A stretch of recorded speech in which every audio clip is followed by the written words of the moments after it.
Welcome in, Sister Varice. Welcome to BAF Solutions Network. Greetings.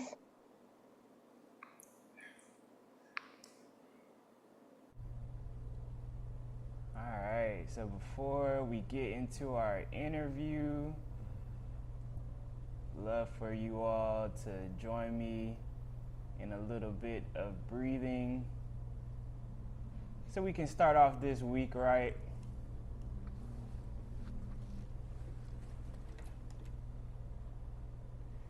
So I just left from a conference this weekend. It was a great opportunity to learn more about breath work, and we were able to breathe together. So we found out a lot of the influences that are important for us to breathe, so a lot of times as artists we're so locked into our work and we just go, but it's always good to take a deep breath, go ahead and get connected to our ancestors, get connected to the motherland. And I'd love for y'all to breathe in with me. Breathe in some of that good prana or chi. So here we go. Go ahead and sit up tall. Let's put some good breath into our belly and breathe in. And breathe out. Breathe in.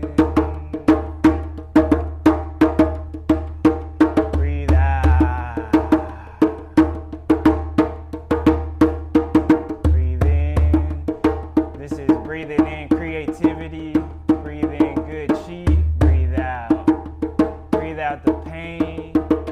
Breathe out anything that doesn't serve you. Breathe in. And breathe out. Breathe in. Breathe in all that the Creator created. Breathe out. And we are one with the Creator. Breathe in. Breathe out. So you actually want to oxygenate your cells. It's important to oxygenate. Breathe in. And then you're in the flow. Breathe out. So that was called pranayama, where we're looking at how we're storing our energy and how we're flowing. Breathe out. So we want to be like water. Breathe in. We want to flow like water. Breathe out. Breathe in. So even when it gets faster, more traffic, breathe out. You still want to have that breath. Breathe in. Breathe out. Breathe in. Breathe out. Breathe in. Breathe out. So we're one with the Creator.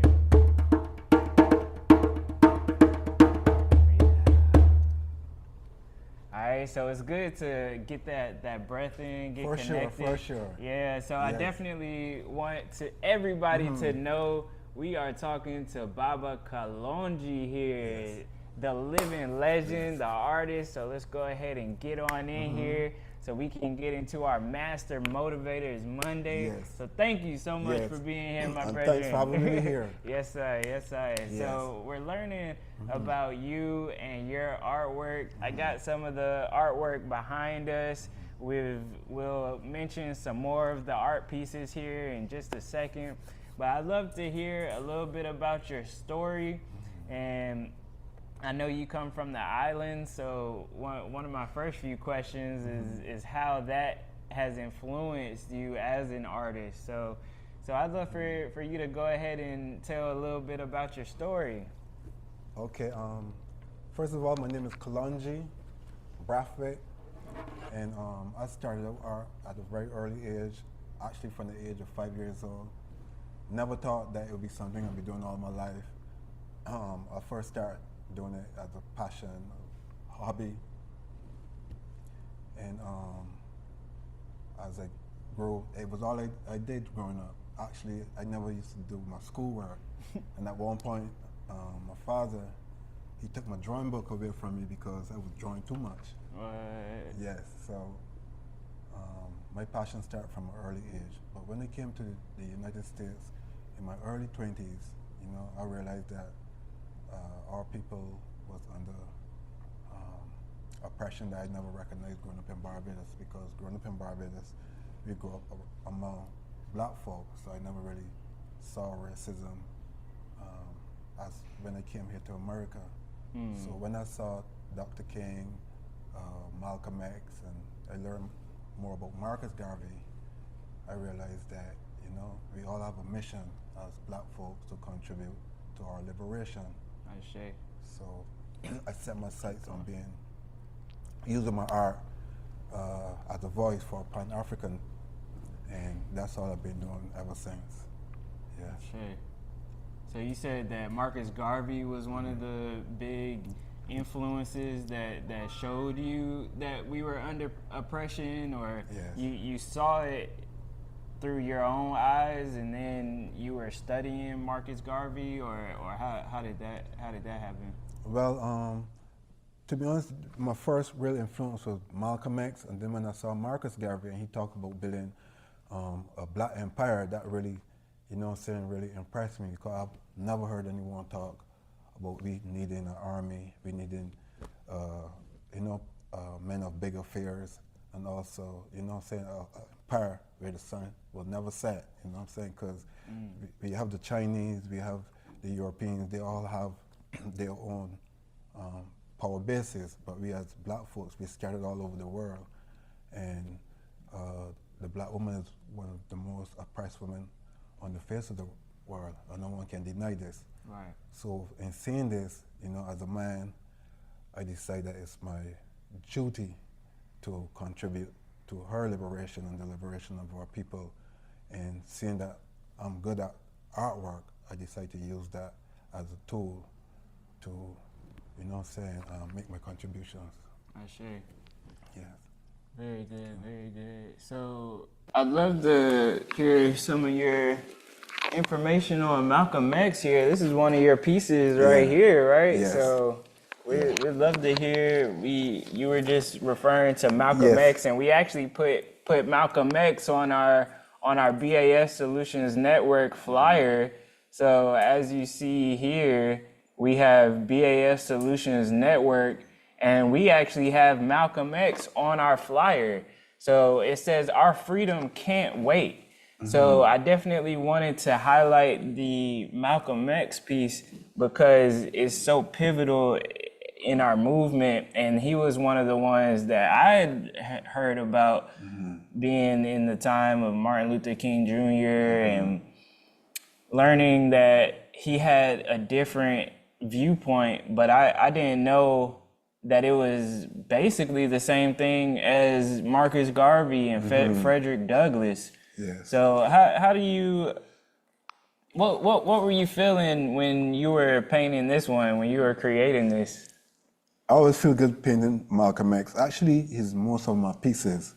Really? And he was a really big influence on me, because I like the way how he stood up for us as a people, and also, lost his life due to that. And the way he articulated what was going on, it was very clear to understand him. And the discipline that he carried in terms of family and commitment to the struggle. And for me, that was something that really moved me a whole lot. So most of my work, Malcolm X is actually most of my pieces, my ancestral pieces. Yes. Ashe. So I'm curious, you were discussing some of the times that you were in Barbados. Did you ever see any influences of oppression there too, because I know people, artists from Jamaica is so prevalent in their Yes. art, in their music, Yes. and we get more influences from Jamaica here, maybe through the music, but you know, we don't really hear that much about Barbados, and I don't know too much of the oppression. Although slavery started in the Caribbean, it's not as highlighted in Barbados. Yeah, because Barbados, it was considered the Queen Jewel.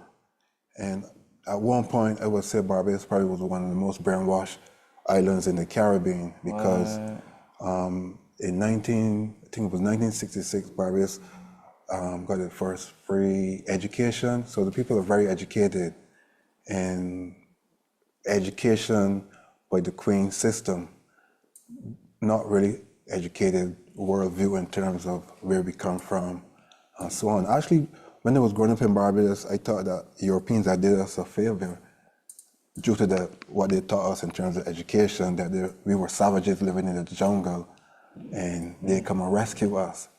So I never had a clear view or clear worldview of the Atlantic slave trade, even though Barbados was like one of the first stops from Africa, because it's the closest point to Africa. Wait, you were saying that people didn't tell you much about the Atlantic slave trade? No, or you were saying like... They tell their story. Got you. Yeah, they tell their story. So, you know, the way they project it was like, for instance, in Bridgetown, they had a statue called Lord Nelson, and we were taught that he was a savior, you know, saying, come to find out that he was an oppressor. Whoa. But now in Jamaica, Jamaica, the music, the reggae music, actually that was one of my first influence in Africa.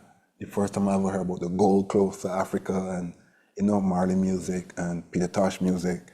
Right. That was an eye-opening. But coming to America is what really did it for me, because, you know what I'm saying, I was able to see a lot of stuff here firsthand, racism here firsthand coming here. But in Barbados, I live among all melanated people. So I didn't see that growing up. Wow. You know? 'Cause I could say I grew up kind of like privileged, because I never really grew up hungry. You know what I'm saying? We just grew up as our children are supposed to grow up, playing and, you know what I'm saying, going to school, coming home. But we never had no threats of lynching and children disappearing and all that. We never had those fears. But in coming here to America, actually, it started from my younger brother. My mama have 4 boys. She had 4 boys, and she sent for me first.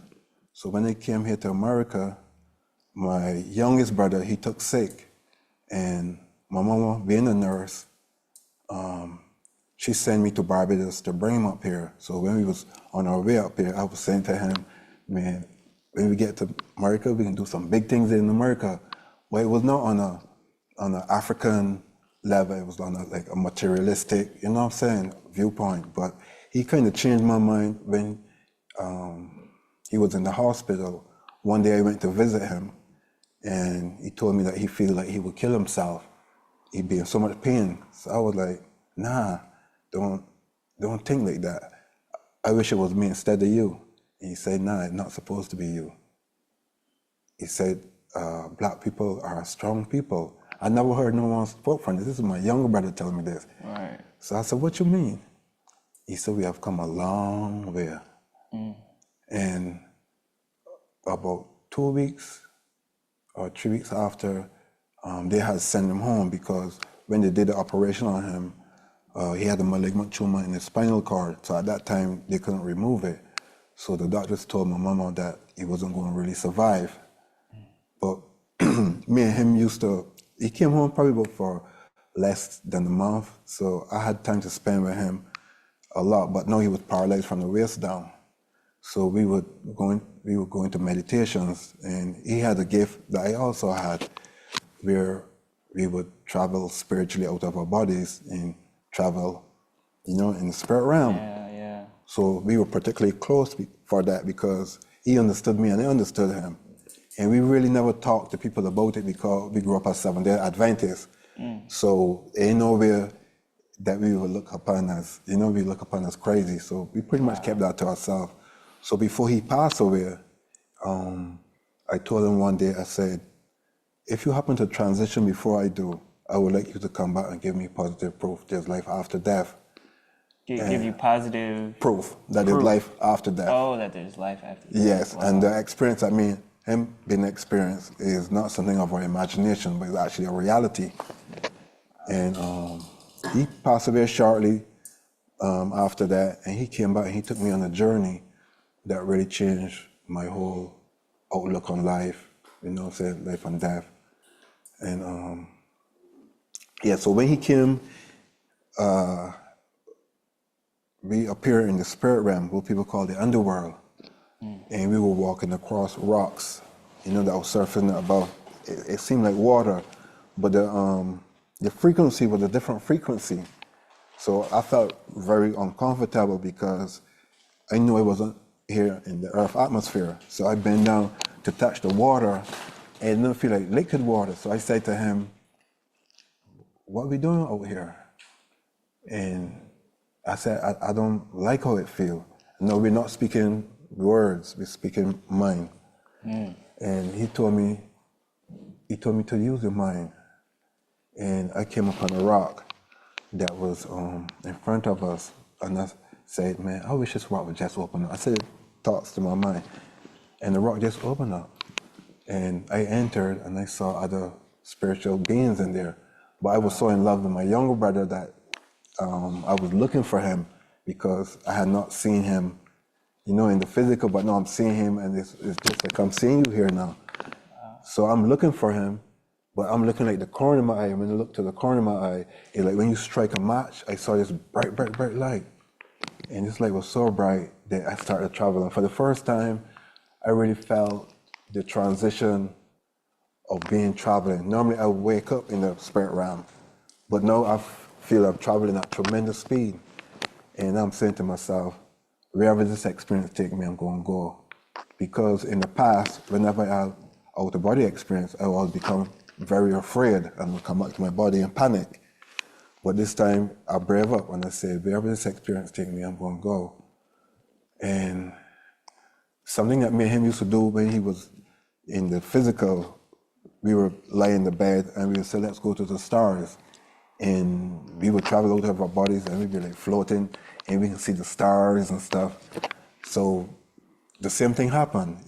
As I was traveling, then I started to float and I could see the stars like how me and him used to see it. But then I came upon New York City and it was totally destroyed. Everything was like charcoal. So that's when the fear hit me. So I started screaming for my chosen mama and I started screaming her name. But I was paralyzed because now I'm in between my body, my spirit wasn't totally in my body yet. So I couldn't move my limbs and so I felt trapped. So I'm in fear, I'm screaming for her. And when I woke up, she asked me if I was calling her. And I said, yeah. She said, I heard you and I kicked you. And then my younger daughter, she came into the room and she was crying because she also has spiritual gifts also. So the next day I was in New York City because then I used to do, I had a trucking company called First World Trucking. So I was driving with one of my partners and I was telling them about my experience. So he was like, Kalonji, there was this African king that was on WLIB. This is a black radio station back in the 80s and the 90s that used to bring on a lot of guests that used to deal with African culture. So he was saying to me that this king was saying that Africans used to sit, high priests used to sit and meditate and the spirit would leave their body and they could either go into the future or they could go into the past. So I was like, damn, if I knew that instead of saying, wherever this experience takes me, I'm going to go Egypt because I was always fascinated with Egypt from a very, very young age. So I said, man, the next time I got an out-of-body experience, I'm going to Egypt. So the next time I had an out-of-body experience, I didn't go to Egypt. I went back and I had to deal with all my fears, all the demons and the Draculas and stuff that they embedded in us, the fear. And in the end of that experience, I cut the beast's head off and I held it in the air like this. And I woke up. So I was like, not understanding why I went to Egypt and the way it ends. So I was speaking to this priestess. She used to try to get me into the Orishas. And at that time, I was probably like 22, 23 years old. And I used to tell her, man, I'm not done with that hocus pocus. You know what I'm saying? Because I didn't really understand. I was coming still, even though I knew that Christianity, I was becoming to learn that Christianity was not our creation, at least the one that was presented to us by the slave master. So anyway, I told her my experience, and she said, Kalonji, he said, cutting the head of the beast off is a sign of conquer. And she said, I think you're supposed to go on a journey, but whatever journey you're supposed to go on, you're ready. So the third time I had out-of-body experience, I said, I'm going to go to Egypt. And I wake up in the spirit world again, but this time I wake up in a place that was like, I don't want to say it was a pyramid, but it was a wall that was in front of me. And somehow I knew the secret to get in. And as I said the secret in my mind, the wall just opened up like this. And there was someone that was there waiting for me. And we went down a corridor that went into like a fork. And this place, let me describe this place to you. This place is the safest place I ever felt in my consciousness experience. And the person took me down a corridor and it went into a fork. And I can see, it looked like Egypt, but not destroyed. Everything was like intact. And we came upon the wall that was in front of us. So when they got to the wall, I was like, where are we going from here? And all of a sudden, the wall just crumbled into motion. And I could see the past where I could see Kemet, and I could see the warriors, the soldiers battling the enemy. And I got so involved into it that I stepped out. And when I stepped out, I was overlooking the whole battlefield. And I did something that my brother used to do when we were in Barbados growing up. We used to go on a hill. It was a graveyard, but it was a hill that was overlooking like Bridgetown. You could see the harbor and so forth. But what he would do, he would go on top of the hill and he would put his hands out like this. And it wasn't me that was just there, it was me and my other brother and two other brothers that was there. And we would witness this. Everything in front of us would just disappear. And you just see like multitudes of people. And we never understand how he used to have that effect on us, that all we seeing the same thing. But anyway, as I stepped out and I saw the army, I got so involved. I did the same thing that he used to do on this hill. I held my hand out and I said, for what you have done to my people, you'll pay if it's the last thing I do. And as I said it, he rode up, the leader of the military rode up on me. And I felt like I had no armor, so I wanted to go back through to where I came through. But no, when I look, it's not like when it came through the chamber or the portal, it felt like I just stepped out here and I seen everything. But no, when I look back, it's at a distance where I come out. So I got to face this person. So I don't remember where I got the sword from, but I had a sword and I held it like this. And he took his sword, and when he struck me, it just flashed through me. And when I strike at him, everything just and just disappeared. The armies, everything disappeared. So I entered where I came out now, and I felt good because I felt the presence of my ancestors and other beings around me. And I felt like I did something great, but at the same time, I was still questioning myself. I was like, is this really real? So I said, let me leave, let me exit and see if this experience is true reality.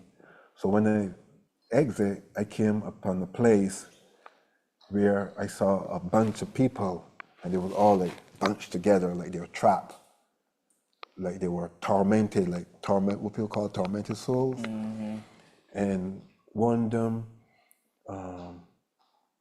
I don't know if disguised, but it looked like someone I knew. So when I saw this person, you know what I'm saying, I was so excited about my experience. I wanted to tell them about this experience in this spiritual place that I just entered. And something told me, let me go ask the person who brought me through the experience if it's okay for me to tell the secret. So, and to let you know, when you're in the spirit realm, we move at the speed of thought. We just think it and we're there.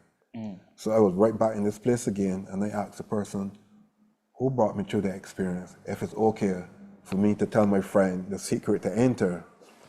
And the person told me, or the being told me, no, you don't have to tell anyone. Who's supposed to enter already know the secret.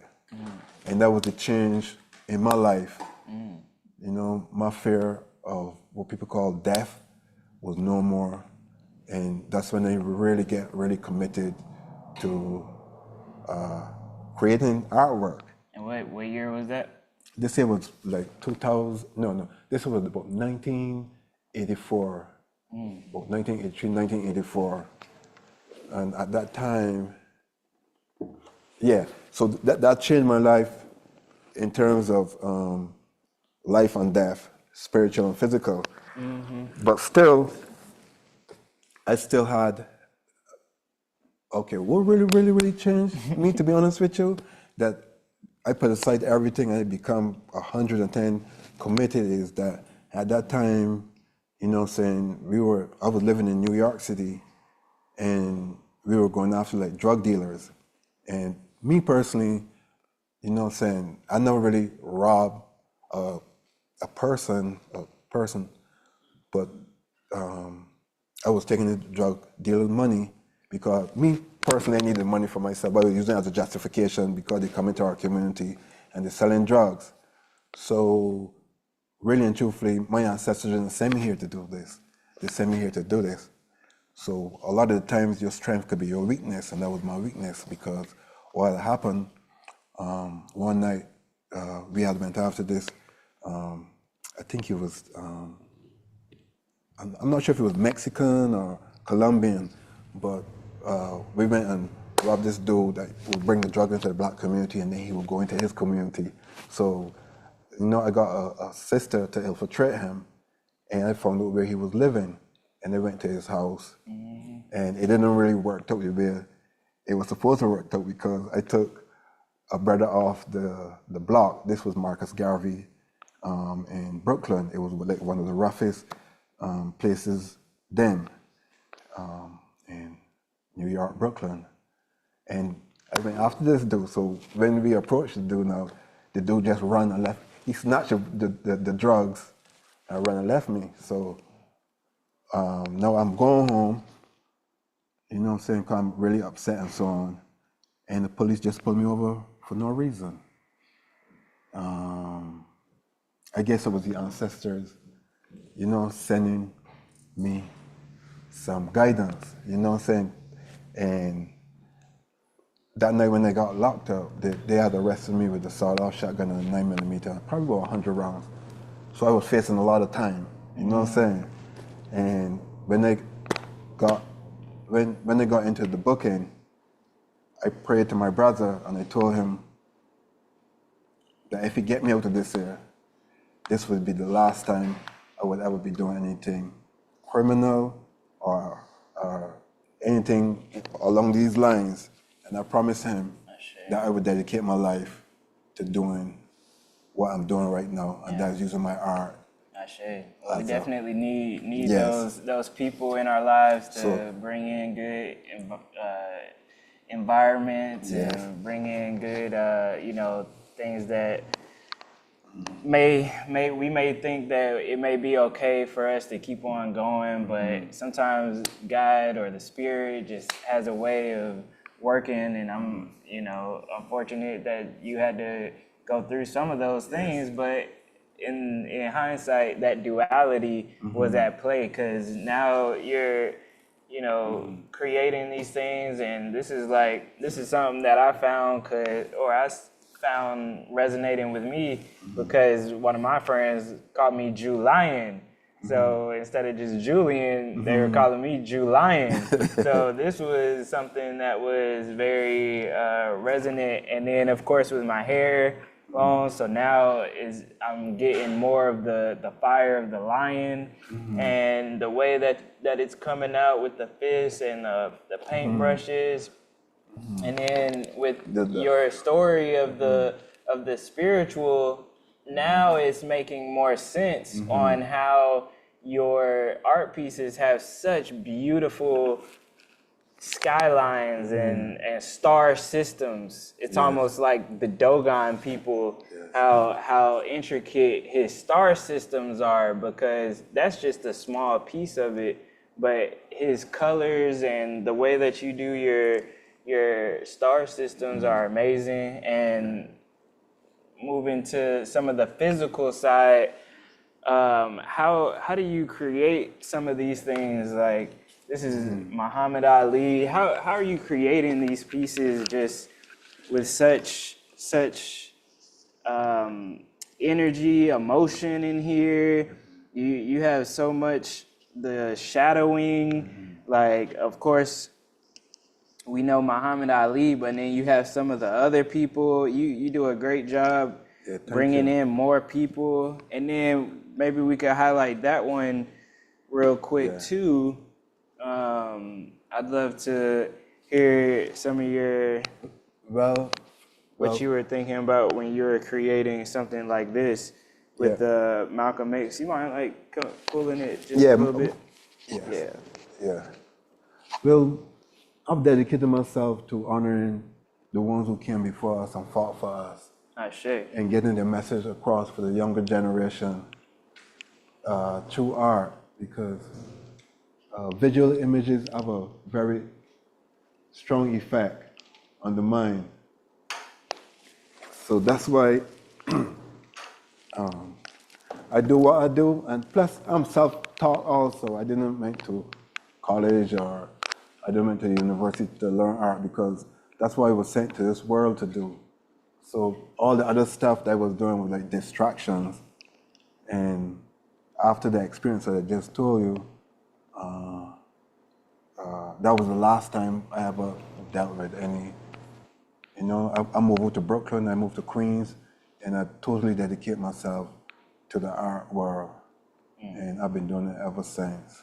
So you have classes here at the Chemic Club, right? Yes. I've seen you do art classes, so it's been great having you do art classes. And are there different mediums? Like I like to paint on skateboards, so I actually created this skateboard with a friend of mine, and she calls her organization Back to Black. So we have this Sankofa bird, and it's very important to go get the information, go get the food, and then bring it back to you. So you fly away, go get your food or knowledge, and then you bring it back. And I've seen this is a part of your artivism. You definitely an artivist, an activist that is an artist as well. And I believe that I've been able to have that type of energy too, being connected with the drums. For sure. And then bringing in the agricultural, the technical, bringing in some of the modernism. Like I'm sure so yeah, let me just stay with that question. Just are there other mediums and other things, and can you explain the art classes that you do? Yeah. Truthfully, I cannot really teach people. I can only bring out what's already inside of us. Really? And all of us is artists. You know what I'm saying? And see, that's good motivation right there, everybody. That's a master motivator right there. I've never heard that put like that before. Yes. All of us are artists. So like I was self-taught, I didn't went to school, so that says a lot.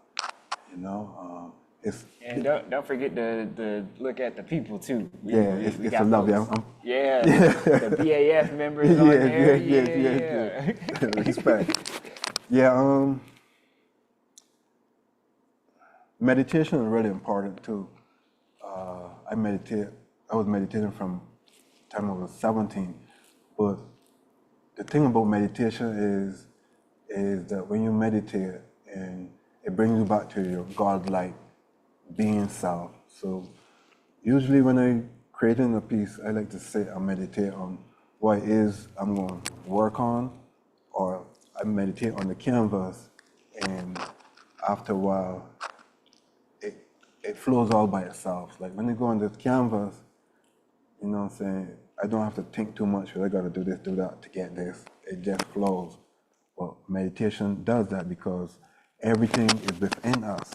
It's only when we come to this world as babies that we're being indoctrinated by the system, by our parents, who's indoctrinated by the system.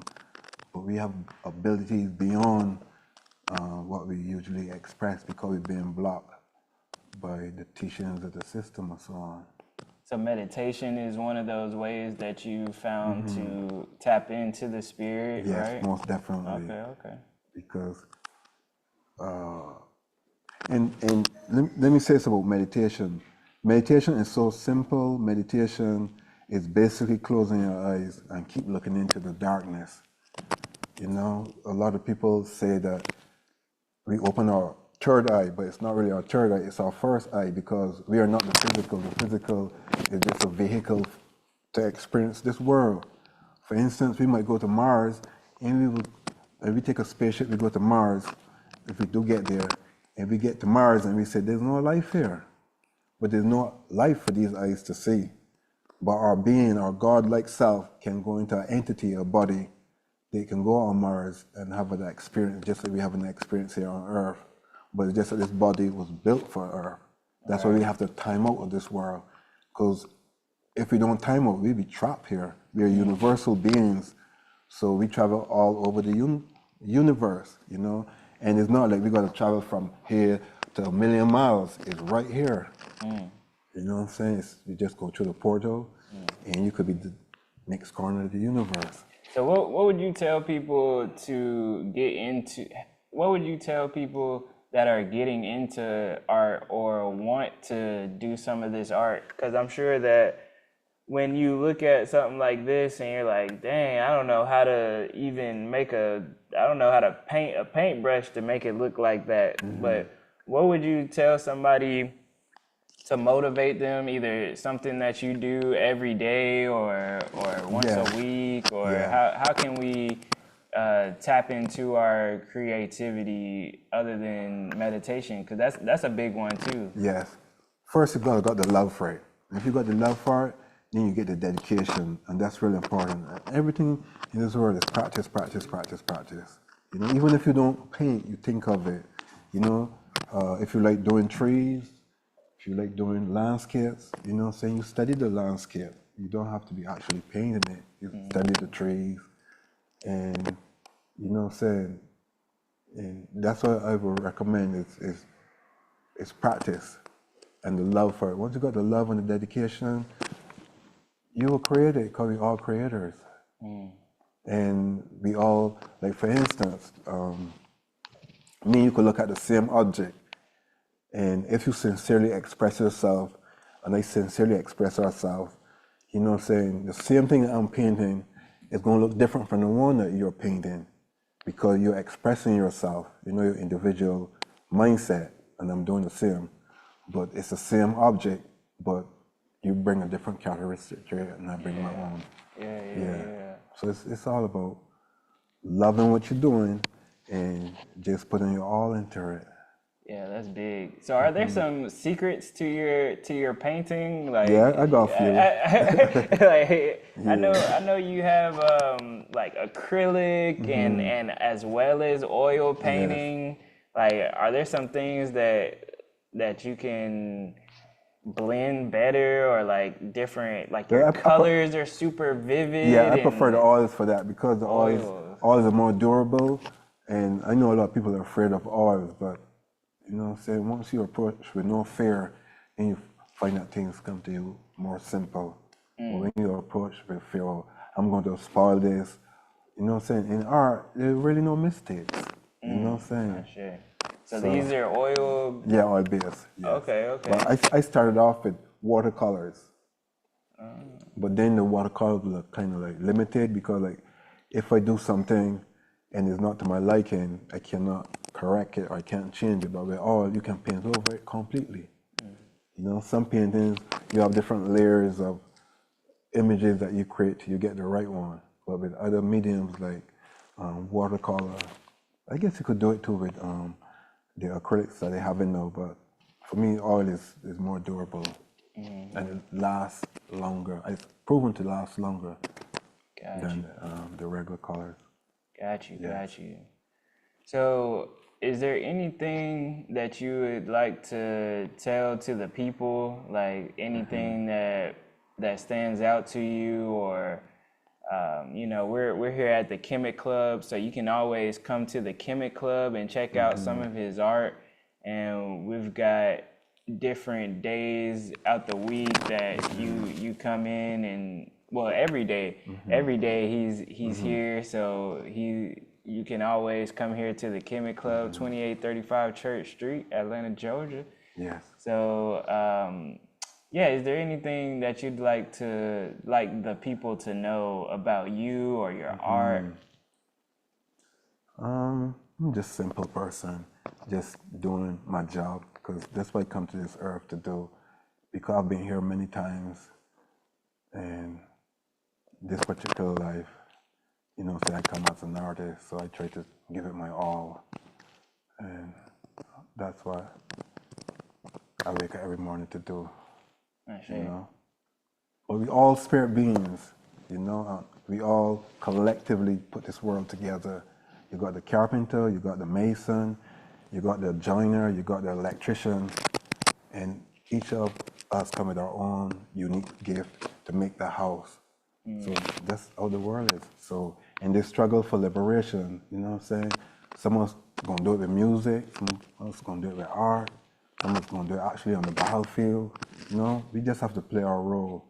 And time don't exist in the spirit world. So we might feel that, you know what I'm saying, that it's gonna take a while for certain things to materialize or for us to get our freedom. But in the spirit world, it don't exist. So even if, as Marcus Garvey said, even if our cause is so just that even if it takes 1,000,000 years, we're going to succeed. So we just got to believe in ourselves and believe in us as a people. And we're going to conquer because we were given the most, we're the first people. So in that in itself, that's a great honor. But Africa is the most richest country on the face of the earth. And we need to liberate Africa. As Garvey said, we need to unite Africa. And once we unite Africa, we in the Caribbean, we here in America, you know what I'm saying, it's going to be a great help to us, because as China is a great help to Chinese all over the world, Africa is going to be a great help to melanated people. You know what I'm saying? As you know, we've been here in America first, we've been in the Caribbean first, we've been everywhere first. But now the battlefield is right in Africa right now in terms of our liberation. And we got to support Burkina Faso, we got to support Ibrahim, because that is where we're going to get our liberation. It is in Africa. Who controls Africa controls the world. So that's a good time to highlight tomorrow, or today, we'll be highlighting the BAF Travel Club. So tonight, we'd love for people to come together. It'll be here at the Chemic Club at 7 p.m. So every Monday, we'll start doing our BAF Travel Club. And that'll be a great way for us to get more cultured and go to more places so that we can experience some of the things that you're referring to. And, you know, like you say, Africa is the big pinpoint of liberation. African liberation isn't going to happen without Africa. We have we can't just say African American. Right. No, it's and Africa needs us also, as we need Africa, because we can learn from each other. But the importance in Africa is that Africa has everything that we need in terms of resources, the people. It's the youngest generation of people in the world, any continent, and it's the fastest developing country in the world, as it should be, because Africa has been kept down by the colonial France and America and England and those places for a long time. But this is a different time now. So we're using every means necessary to wake people up. And once the people are awakened, then everything's going to fall in its place. So I actually got to go to Botswana, and Botswana is right above the country of South Africa, right here where the address is. And I got to go there for a geophysics internship.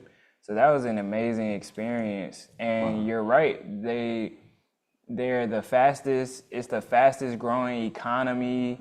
It is a place where technology is, and they have big buildings, big cities, and things that were kept away from us that just doesn't make sense. And after going and seeing the sunset there in Africa, and now it makes even more sense with the vivid colors that you use. Yes. Man, I just so happened to pick a lot of these ones with that orange sunset. So maybe that's just a part of my vibe. Is just, man, I love seeing those sunsets, and that's just such a spiritual time.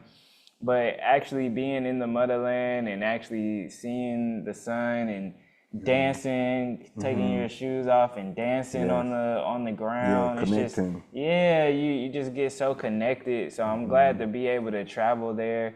And BAF Travel Club at the Kemet Club want to travel around the whole world so that people can have a greater understanding, because it'll come out in your art. It'll come out in your conversations. Yes. A lot of people hear me talking about Belize. So a lot of times in Belize, we're learning similar things because that's the Caribbean. So we were learning about the Rastafarian movement, the Rastafari and movement, and learning about the fruits, the vegetables, the land, the best kept, they call it the best kept secret of the Caribbean. So we were just learning so much and have way more appreciation to understand the RBG, to understand our red, black, and green, where the blood was shed, where the people were, and where the land is that our ancestors come from. And that is the BAF Travel Club announcement. Travel Club at the Kemet Club. So come on out, 7 o'clock tonight. Every Monday, we'll go ahead and get this going in October. So we're glad that the time is here. The time is now. And I'd like to support people so that we can go travel more, and so that we can bring our environmental justice all over the world, because that's what a lot of this is.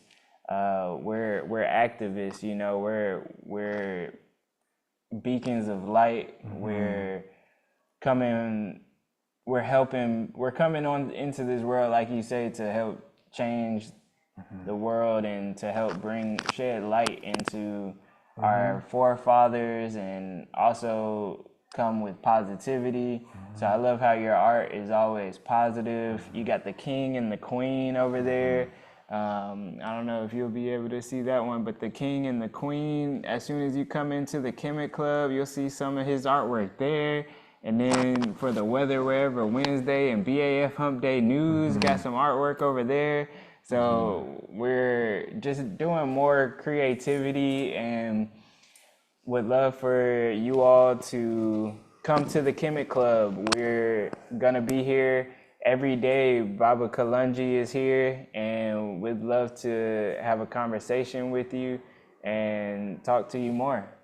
For sure. Yeah. It was a pleasure. Yes, sir. Yes, sir. With a pleasure. How can people find you? Is there another way that people can find you other than in person? They can find me on my site. Yeah. My IG is Art by Kalonji. Art by Kalonji. Yes. You can find me here at the Kemet Club. This is a good place to find me. And that's Kalongi. Yes. Art by Kalongi. So come on out. Yes. We're excited. Any events coming up or anything that we should know about? We'll be working on a exhibition here, so we'll be announcing it shortly. Yes, sir. And a lot of my old work that people haven't seen, I'll be showing it here. So this would be a good place to come to see a lot of the legendary pieces I did in the past. Ashe. Yes. Ashe. Well, thank you for being a master motivator. And thank you for all your positivity and Yes, you know, sir. saying, accepting me here into the Chemic Club, and you know, I appreciate that. Yeah. Yes. Well, let's give them a round of applause. We'll go ahead and end off with our three big master motivator. Hoo-ah. So we got 1, 2, 3 master motivators. Anybody in our audience want to say anything? Everybody good? Okay, cool. So come on out. We got our live audience here every day from 1 to 2 p.m.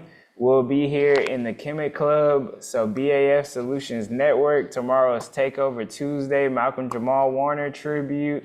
We'll have book club later on in the evening. Tonight, come on out, BAF Travel Club at the Chemic Club. And then we got more and more throughout the whole week. So y'all can check us on YouTube. Go ahead and like, comment, subscribe. Let us know how you feel about it. Let us know if you've purchased art from Kalongi. I know that a lot of y'all have a lot of some of his artwork, so it'd be good. My dad got the prints, the Prince artwork, and you have so many other legends that you're working on and have already done. So come on out. We'd love to see you here at the Chemic Club, and especially during our Ujima markets. So we'll be announcing more. Stay tuned to your email. Sister Verice, do you want to say anything real quick before we get done? No. Hold up 1 second, because I can't hear you, and now I can hear you. Thank you, but no. Cool. All righty. Well, thank you so much for being here. We'll keep in touch with you all and see you at the Chemic Club.